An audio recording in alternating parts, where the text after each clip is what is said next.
চলে এসেছি ফুল দোকানে, নন্দীগ্রামে ফুল দোকানে সরস্বতী পুজো সাজাবো, সেজন্য ফুল আনতে চলে এসেছি। টিয়াকে নিয়ে মাস্টারমশাই ছেড়ে দিয়ে গেছে।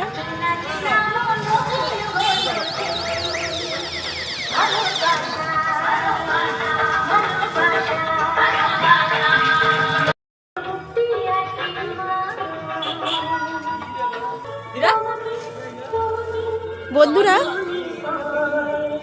এই ফুলটার নাম আপনারা জানেন কি?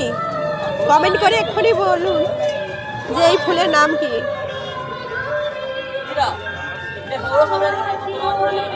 এই ফুল নিয়েছি কালকে এক পিস মাথায় নেব বলে।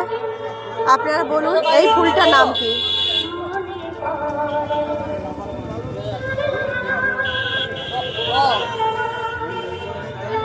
আমাকে ছেড়ে দিয়ে মাস্টারমশাই চলে গেছে। আমি চলে এসেছি এখন কোথায় বলুন তো? নন্দীগ্রামে ফুল দোকানে চলে এসেছি ফুল মার্কেট করতে। কেনা হয়ে গেছে, ফুল কেনা হয়ে গেছে, এবার বাড়ি চলে যাব। আর বন্ধুরা, টোটো ধরে নিয়েছি নন্দীগ্রাম স্ট্যান্ড থেকে। এবার সমস্ত ফুলগুলো নিয়ে বাড়ি চলে যাচ্ছি। কী কী ফুল নিয়েছি সব দেখাবো।